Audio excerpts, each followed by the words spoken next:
नमस्कार, good evening, बहुत स्वागत है आप सबका। मैं पुनीत पाठक हूं और आप देख रहे हैं खबरों का महाबुलेटिन न्यूज डिकोड, जहां आपको मिलती है खबर A to Z। हर खबर के पीछे असल खबर तक पहुंचना बेहद जरूरी है। तो आज की बड़ी खबरें और उनके पीछे की असल खबर जानने के लिए शुरू करते हैं आज का न्यूज डिकोड।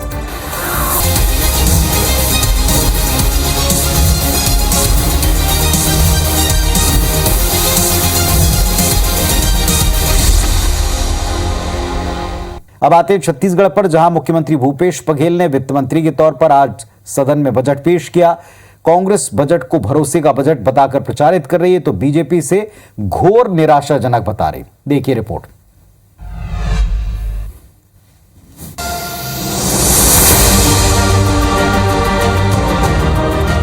सोमवार को मुख्यमंत्री भूपेश बघेल ने मौजूदा सरकार का अंतिम बजट पेश किया। मुख्यमंत्री भूपेश बघेल के पास वित्त मंत्रालय भी है। सीएम भूपेश बघेल ने वित्त मंत्री के तौर पर चुनावी साल में ऐसा बजट पेश किया जिसे चुनावी भाषा में लोक लुभावन कहा जाए तो गलत नहीं। 2 साल तक 2,500 रुपए बेरोजगारी भत्ता दिया जाएगा। निराश्रित पेंशन की राशि 350 से बढ़ाकर 500 रुपए की गई।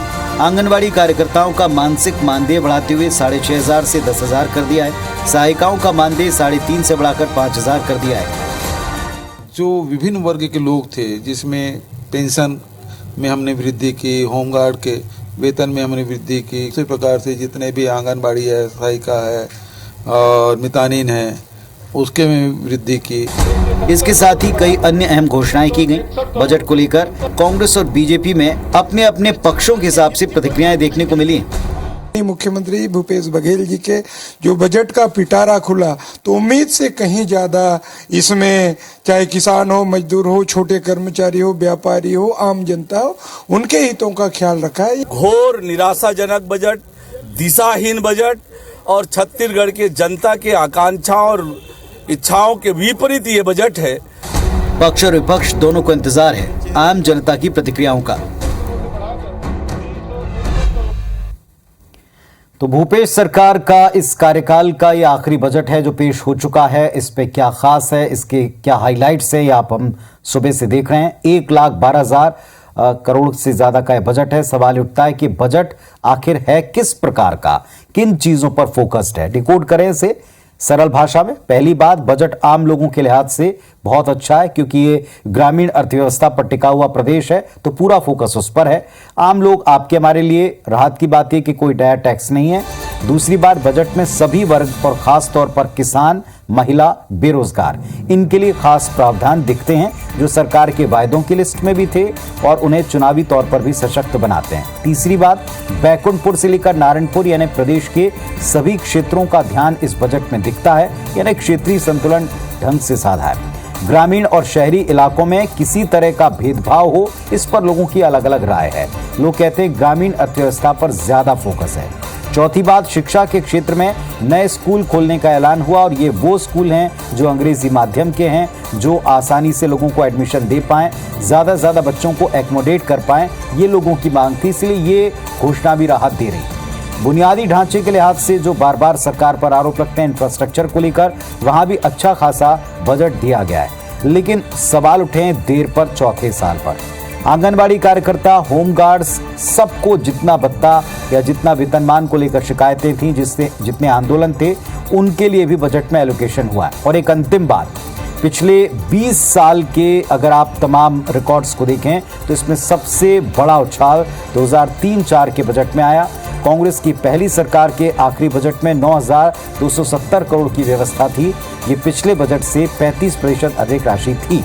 इसके बाद 11-12, 14-15 में 24% का इजाफा देखा गया। बजट के टोटल अगर आप आकार को देखें, और आखिरी एक दशक में बजट का आकार 24,000 करोड़ से 96,000 करोड़ तक पहुंचा है।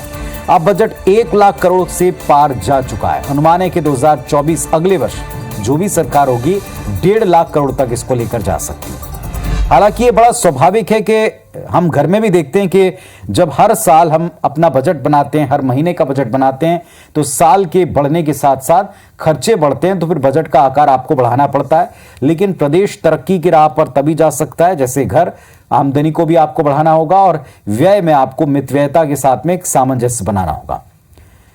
चलिए मध्य प्रदेश की खबर पर आपको ले चलते हैं। इस साल के अंत में चुनाव हैं और बीजेपी ने सत्ता वापसी के लिए 3 लेयर यानी त्रिस्तरीय फॉर्मूला बनाया है। ये 3 लेयर्स में हैं कौन कौन, देखें इस रिपोर्ट में।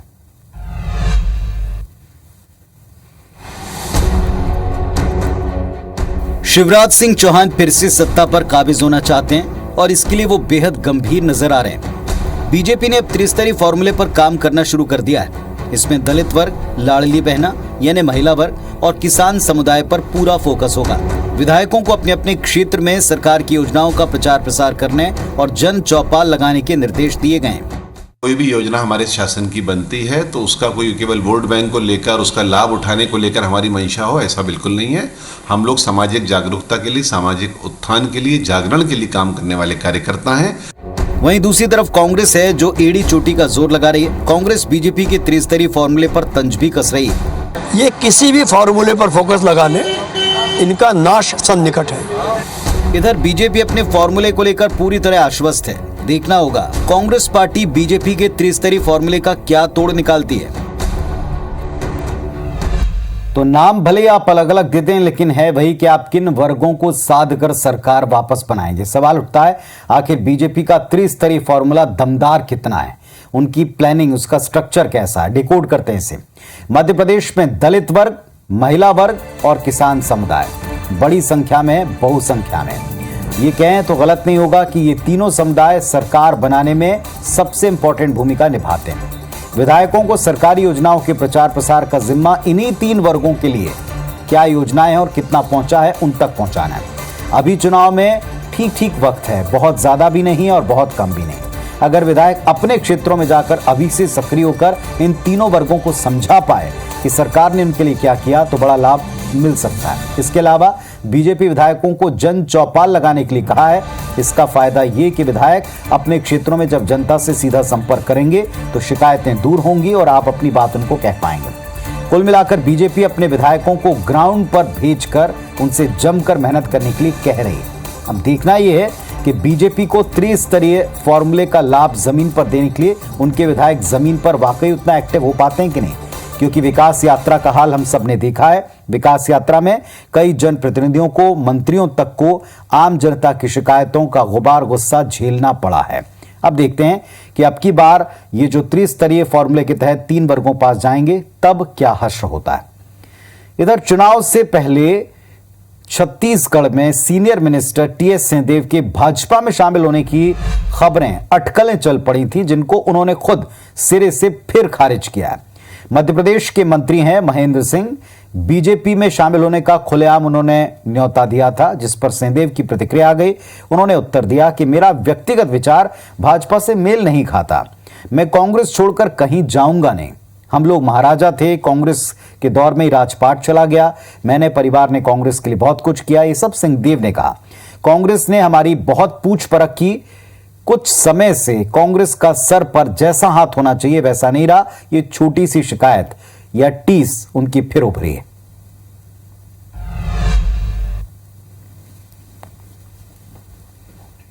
हाँ, मेरे समझी हैं, हम लोग के अत्यंत आत्मीय संबंध हैं जो हमेशा बने रहेंगे। पहले वो कांग्रेस में थे, ज्योतिरादित्य सिंधिया जी के साथ वो भाजपा में गए, तो बात आती है, आपस में भी कभी कभी बात आती है, महाराज कहाँ आप अभी भी वहाँ हैं कांग्रेस में, देखिए आपके साथ धोखा हो गया, आपको नहीं बनाया मुख्यमंत्री, निर्णय हुआ था वो लागू नहीं हुआ, तो वो बात अपने जगह है।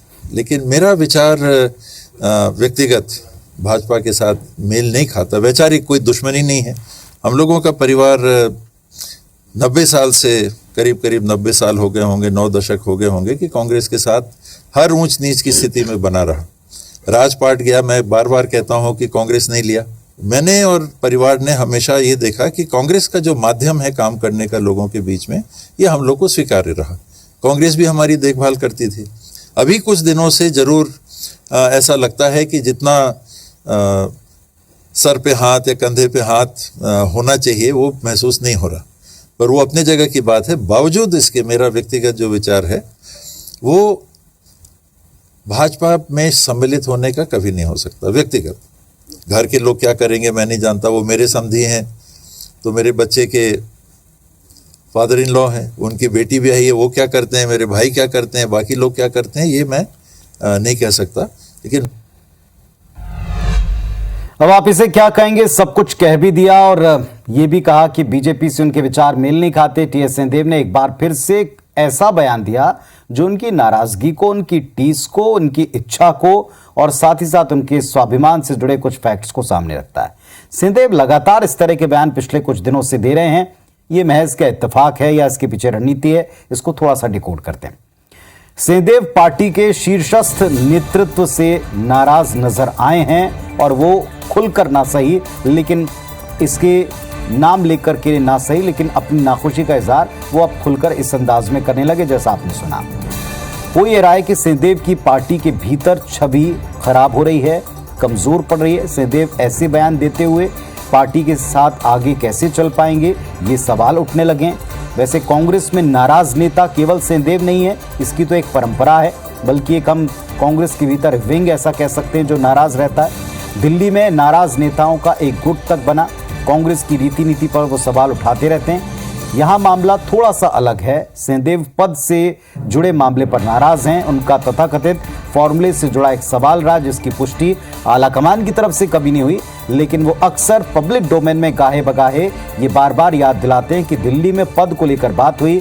मुलाकातों का पब्लिक डोमेन में वो जिक्र करके जताते रहे हैं कि उनके साथ जो वायदा हुआ था पूरा नहीं हुआ। हालांकि कुल जमा सिंहदेव को पद नहीं मिल पाया जिसकी उम्मीद वो कर रहे थे और आगे वो पद उनको कभी मिलेगा, इस पर कोई ठोस आश्वासन या उम्मीद खुद सिंहदेव को भी नहीं लगती। उनके बयानों को आप सुने। बहरहाल चुनाव नजदीक हैं।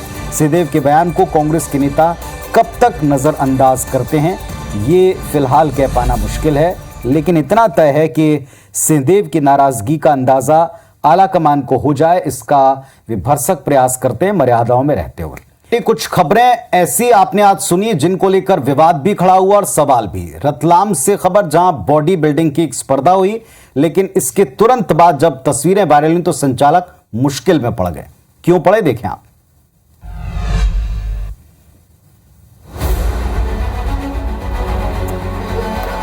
मध्य प्रदेश के रतलाम में बॉडी बिल्डिंग प्रतिस्पर्धा के आयोजन को लेकर बवाल मच गया। मंच पर हनुमान जी की प्रतिमा के सामने महिला बॉडी बिल्डर्स सैंडल के साथ 2 पीस में रैंप वॉक और डांस करती नजर आईं। कार्यक्रम का आयोजन किया रतलाम शहर विधायक चैतन्य कश्यप और मेयर प्रहलाद पटेल ने। यह आयोजन हुआ विधायक सभागृह में। इसके बाद कांग्रेस ने हनुमान जी की प्रतिमा के सामने अश्लील प्रदर्शन करने का आरोप लगाते हुए विधायक सभागृह को गंगा जल से धोकर हनुमान चालीसा का पाठ किया। इस तरह की महिलाओं की बॉडी बिल्डिंग हो, ये महिलाओं का भी अपमान है। उसमें हनुमान जी को लेके आ रहे हैं। हनुमान जी के मामले में ये हमारी सनातन संस्कृति में ये है कि जहाँ वो इस तरह के भोंडे प्रदर्शन नहीं होना चाहिए, लेकिन ये हनुमान जी का अपमान किया है। चलिए अब यहाँ बीजेपी का पक्ष भी जान लीजिए। हिंदुस्तान की सभी बड़ी बड़ी खेल की हस्तियां हमारे रतलाम शहर में आके नेशनल बॉडी बिल्डिंग चैंपियनशिप में भाग ले। हमने अच्छे उद्देश्य के साथ इस कार्यक्रम को किया, मगर कुछ ओछी मानसिकता वालों ने इस सक्सेस हुए कार्यक्रम को गंदी मानसिकता से देखा।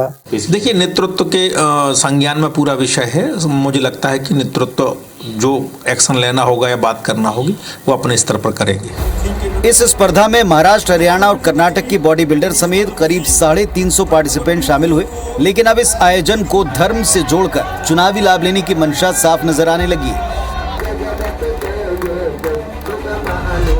तो एक आयोजन और 100 सवाल। आयोजक तो निश्चित तौर के ऊपर सवालों के घेरे में आए ही, लेकिन जिन्होंने इस पर सियासत की, जो खुद दूसरों को धर्म का ठेकेदार क्यों बनते सवाल उठाते हैं, उनके ऊपर भी इसमें कई सवाल उठे हैं। क्या चुनावी वर्ष है और इसी वजह से धर्म की सियासत जरूरी हो जाती है, ये सवाल भी उठा।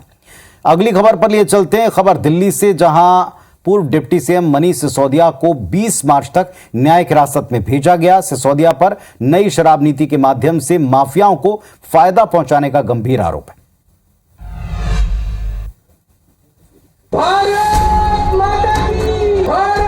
दिल्ली के सीएम अरविंद केजरीवाल के बेहद खास मनीष सिसोदिया पर संकट खत्म नहीं हुआ।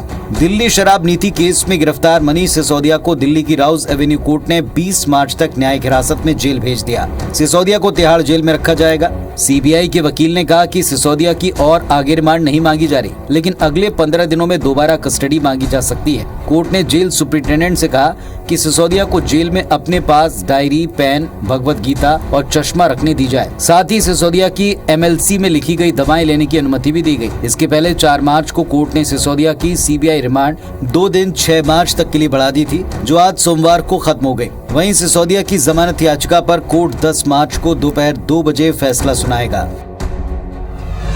अब 10 आपको कल फिर हम इसी मंच पर बड़ी खबरें डिकोड करके बताएंगे। तब तक अपना और परिवार का अच्छे से ख्याल रखें। नमस्कार, शुभ रात्रि।